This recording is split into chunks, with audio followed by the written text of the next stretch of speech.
யூடியூபில் காகித சக்தி செய்திகளை காணுங்கள். காகித சக்தி செய்திகளுக்காக செய்திகள் வாசிப்பவர் சவுந்தரராஜன். ஸ்ரீபெரும்புதூரில் பெங்களூர் தேசிய நெடுஞ்சாலையில் டாக்டர் பிபிஜி குமரன் அவர்களின் magic PPG complex PPG Associates என்கிற புதிய நிறுவன துவக்க விழா 4/5/2025 அன்று காலை 9:30 மணியளவில் நடைபெற்றது.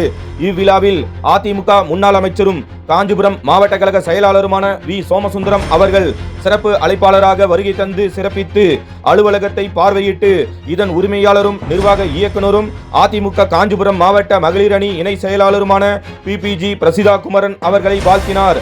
அதிமுக காஞ்சிபுரம் மாவட்ட கழக துணை செயலாளரும் ஸ்ரீபெரும்புதூர் ஒன்றியம் பெண்ணலூர் பகுதி ஒன்றிய குழு உறுப்பினரும் முன்னாள் மாவட்ட கவுன்சிலருமான போந்தூர் எஸ் செந்தில்ராஜன் அவர்கள் தலைமையில் அதிமுக ஸ்ரீபெரும்புதூர் நகர கழக செயலாளர் போந்தூர் ஆ மோகன் அவர்கள் முன்னிலையில் அதிமுக குன்றத்தூர் மேற்கு ஒன்றிய கழக செயலாளரும் ஸ்ரீபெரும்புதூர் தொகுதி முன்னாள் சட்டமன்ற உறுப்பினருமான மதனந்தபுரம் கே பழனி அவர்களும் ஸ்ரீபெரும்புதூர் கிழக்கு ஒன்றிய கழக செயலாளர் எரையூர் இபி முனுசாமி அவர்களும் அதிமுக இளைஞர் மற்றும் இளம் பெண்கள் பாசறை மாநில துணை செயலாளரும் இருங்காட்டுக்கோட்டை ஊராட்சி மன்ற தலைவருமான இருங்காட்டுக்கோட்டை எஸ் சிவகுமார் அவர்களும் ஸ்ரீபெரும்புதூர் நகர அம்மா பேரவை செயலாளர் பூதேரி டி புஷ்பராஜ் அவர்களும் ஸ்ரீபெரும்புதூர் நகர விவசாய பிரிவு துணைத் தலைவர் எஸ் குமார் அவர்களும் ஸ்ரீபெரும்புதூர் 10வது வார்டு வட்டக்கழக செயலாளர் டி ரமேஷ் அவர்களும் ஸ்ரீபெரும்புதூர் 10வது வார்டு வட்டக்கழக அவைத்தலைவர் எம்ஜி ரமேஷ் அவர்களும் 5வது வார்டு வட்டக்கழக செயலாளர் எஸ் செந்தில்குமார் அவர்களும் உள்ளிட்ட பலர் இந்நிகழ்ச்சியில் கலந்து கொண்டனர்.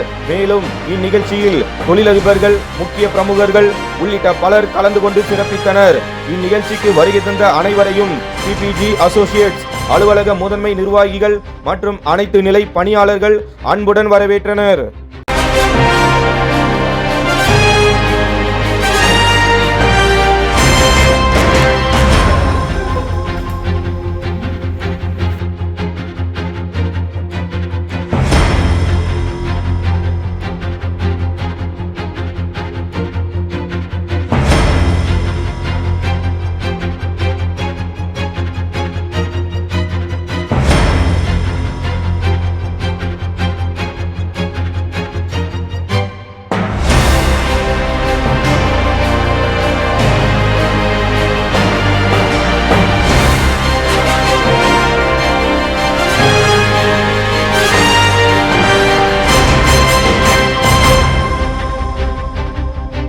நிலவர பணியில் நம்பிக்கையான நிறுவனம் GRS என்டர்பிரைசஸ் பெரிய பயமாறு வடமதுரை எண்ணாகுப்பம் ரோடு. அனைத்து இசைகளும் கற்க சிறந்த இடம் வேப்பம்பட்டு ஏஜே மியூசிக் அகாடமி அப்ரோ பார்மசி மேல்தளத்தில்.